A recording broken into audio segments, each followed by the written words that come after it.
Okay, well, we haven't had a paradigm shift in games in a long time. I think mobile was a paradigm shift, and it created a specific type of game and created a lot of new types of games. But in many ways, from a technological standpoint, it was a step back. So if you were a core gamer, although it opened up the game market, did a lot of amazing things, the games are great, it didn't push gaming forward. So the previous paradigm shift for me would have been the 2D, 3D shift, which was a long time ago, 95, basically, when the PlayStation came out and its competitive platforms. And that radically changed gaming and made people expect different things from games, opened up games that had never been made before, and changed the industry. Here we are, 2016, and we are launching a new way of exploring, interacting with gaming. And it opens up an entirely new set of games that could be made. It also improves games that have already been made. Lucky's Tale, for example, character action game, very much like Crash from the 2D, 3D era. But playing it is a very different experience because you feel in there with the character. So the reason this is important, and the reason VR is so special and so many people are talking about it, is it is a major paradigm shift in the way that games are consumed. Adam, what would you say? I would totally agree with that, especially about the jump from when mobile was introduced and what VR, what I think personally what is going to happen with VR. From a creator standpoint, not really since, I guess, the PlayStation era have I felt like, I feel like a kid again. Like, it's so exciting to make stuff because everything that we know how to make is brand new again. Like, every little new thing that we do as developers in VR is like monumental. And having to relearn all those things and like making mistakes and then new fresh ideas coming out of that is so exciting. And it feels like for my team in particular, and what I see from the game development community is that it's like starting all over again, but nobody lost any of their power. And it's like we get all of these super fresh ideas. And it's New Game Plus. Yeah, and also really not since mobile have I seen, and it's different, but the development community is so open and they're sharing everything and like it's just totally free thinking and really collaborative. So the games that I see and experiences that I see on VR are, to me, more exciting and creative and interesting than maybe what's going on in the traditional game industry because it's fueled by all this like new passion. Anything to add, Ted? Well, you guys said a lot. So you cover basically from a player's and general industry perspective. You're talking about from a development perspective. I'll talk about more from the being an independent studio perspective. I think you see a lot of excitement within the independent development community because the opportunities right now in VR are huge. And what I'm talking about is the opportunity to get in early on technology that is the Wild West. And you'll notice that there are not a lot of behemoths jumping in. Right? You've got companies like ours that are small, they're nimble, that are willing to take creative risks and try something. But at the same time, like Adam said, we're learning these really interesting lessons, and we're being faced with these problems that we have to solve to make our games work. And that's what we love doing. And by solving them, I think we're developing new muscles that help us as developers really differentiate ourselves. And that's key when you're in an industry like this. Yeah, Jason, you mentioned the shift from 2D to 3D as being one of those paradigm shifts. And yeah, totally. The first time that I played Mario 64, like I could hardly even believe like what I was playing and that it was working and how immersive it was. So as a gamer, that's really exciting to me to think that we're like on the precipice of one of those paradigm shifts that only comes along once every decade in video gaming. But at present, the introductory cost to get into VR is not insignificant. Regardless of whether or not the investment is worth it, how much of a hindrance do you think that will be to the spread of this new technology? Yeah, year one is an expensive system. These are expensive systems. We know that. Flat screen televisions were extremely expensive. Sure. Pretty much everyone has them in their home. It's hard to find a CRT these days. The price of technology comes down. We are just learning as hardware manufacturers how to get this incredible display technology on people's heads, how to do input in an appropriate way. As time progresses, we'll find better and better practices, the price will come down.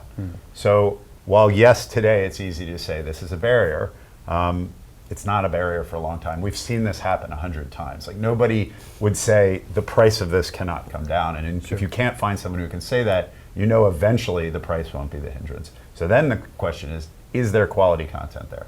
And for me, that's the bigger challenge right now, is figuring out what the right kind of content for VR is, figuring out how to get to larger, more complex, more all-encompassing games that keep you really in the system for long amounts of time, bring you back and things like that, and getting those larger games. So that's what I'm focusing on, and I'm letting the price take care of itself.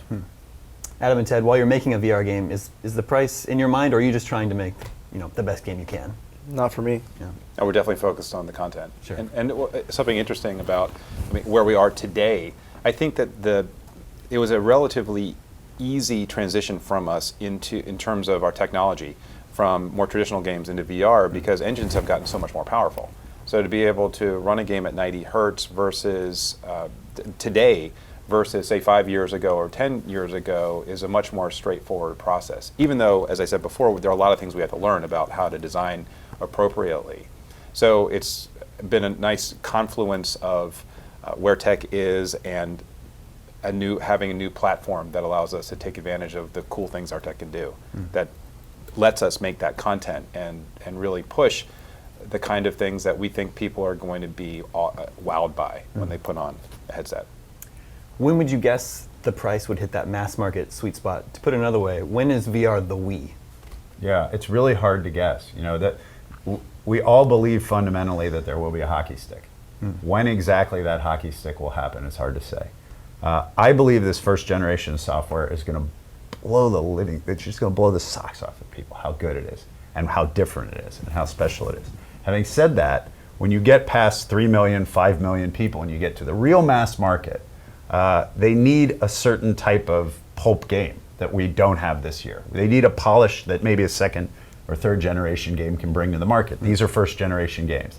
I think if the hockey stick happens at a time when those games exist, all the much better. Another reason not to race to get to millions. I'd like the software market to be there and be comfortable and have everyone understand the rule set of VR before that mass consumer comes in, because they're less forgiving of the rough edges. The harder core gamer, the enthusiast, is willing to go into a game and say, this has rough edges, but I'm pioneering. Like, I'm in the beginning of the game, Sure. The game frontier, and this is worth it to me. I'm willing to accept maybe menus haven't been figured out very well, right? We don't have a best practices in menus. Sure. It's a little clunky to get in and out of it. Whatever it is, they'll get past it because of the joy of it. You don't get that when you get into the mass market. The mass market wants it to just work.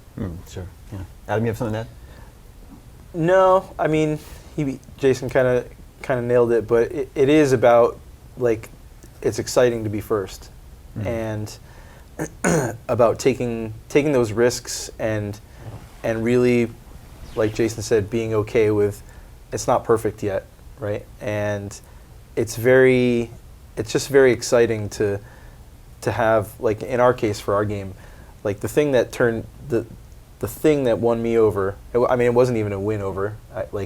We got the first Oculus kits at the beginning of making our game, and I just wasn't prepared for a piece of hardware to be able to like touch emotions of people, and that happens in our game. And it was too important for us to not, pick that up and run with it. And I think that this first generation of games are so unique and so cool and different that it is going to make an impact on people. I think when people get these headsets in their houses and they start showing their friends, it's going to be a big thing. And like Jason said, the hockey stick, when that happens, that's hard to tell. But I don't think it's going to be this year, right? It's going to take a little time. And I think the kind of games that people are making now, when you get to the second generation, the things that we're making now are going to look primitive, right? I mean, when I look at games like, Lucky's Tale and my game and Ted's game, they look great, they're awesome, but it's going to be sad when they're, a couple years old, and the things that we can't even think of the things that are coming right now. They're just going to be massive. Ted and I were there for the first generation of PlayStation games. And the stuff that came out at launch, Ridge Racer was an arcade port. Wipeout was actually one of the first games that came out that was new and did something that you hadn't seen before in the arcade. But if you look at that launch lineup, it wasn't that great in retrospect. Yet as a gamer and being a hardcore gamer and always into games at the time, I played the hell out of those games. I had an amazing time with PlayStation the first year, and the games that came out got better and better. And then a year and 2 years later, Tomb Raider, Crash came out, my game, Gran Turismo, like massive games came out. That was the game for the mass market. That first set of games was rough around the edges. It was brilliant. I mean, those were pioneers. They got there at launch day. And if you go back to 3DO, which is even earlier in 2D, 3D, those games were really pushing the boundaries with 3D. But they were also really rough around the edges. It was that learning curve that took us to that year, the second generation, a year or two after PlayStation launch, same on Nintendo, same on Sega system, where the games really started to sing. And that's when the mass market said, I'm in, and 3D just took off. Yeah. Game launch lineups are notoriously a little shaky. The Oculus Rift launch lineup was revealed this week. I think it's super impressive. It's amazing. It's like 30 games coming Absolutely. out. It's absolutely incredible. But again, like we'll look back on it and we'll say, this is now how you do a third-person character action game. This is now how you do first-person locomotion in zero gravity. There's a better way of doing it because we will learn that from people. Developers will look at the games and they will say, we now have a better way of doing that. And we'll look back on these and say they were primitive. They were also awesome. Yeah. Primitive and awesome.